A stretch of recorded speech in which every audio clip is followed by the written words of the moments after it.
Lulu is one of the great operas of the 20th century, written by Alban Berg in the late 1920s and early 1930s and left incomplete in the orchestration at his death. And it's an opera, I think, that is about the fragility or impossibility or fragmentation of desire. It's about Lulu, who during the course of the opera goes through many lovers and several husbands, and each time there's an impossibility. Lulu can't be the woman that the men imagine her to be or project onto her. She can never fulfill all the desires of both being the femme fatale and the faithful, quiet wife. I'm very happy to be working with Marlies Peterson again. She sang the role of Pamina in a production of The Magic Flute I did many years ago. And she had, even then, an extraordinary certainty and confidence and strength that I think will be fantastic in the role of Lulu. And also wants to find within the production the logic of the character, which may not be identical to how she's done it before. So I'm really looking forward to the excitement of that exploration.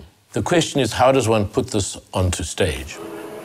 The approach that I have with the collaborators I'm working with, and as with the production of The Nose, it's very much a collaboration between construction of the video, the set designer, the costume designer. So there are a number of projections and images and drawings, not so much animations, more static drawings or slightly shifting drawings, which sometimes are drawings of Lulu, sometimes drawings of her lovers and husbands, sometimes wider scenes, but each of them with the possibility that they can fragment, they can fall apart, they can lose their stability. Ink is the primary medium of the production. Sometimes ink drawing is translated into woodcuts or lino cuts, but essentially the vehemence of a black brushstroke, trying to find some equivalent visually to the violence of the opera in the marks and the way they are used. It's almost as if ink becomes the black blood that is spilt throughout the production.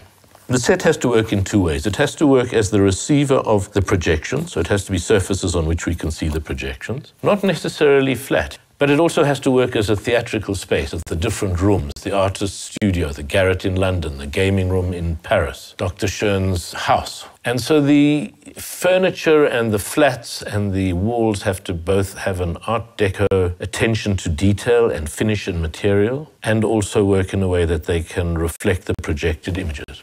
James Levine fills an extremely solid part of the production, someone who knows the opera so well, who is so passionately devoted to it, that one couldn't ask for a better leader of the orchestra and of the musical direction of the opera.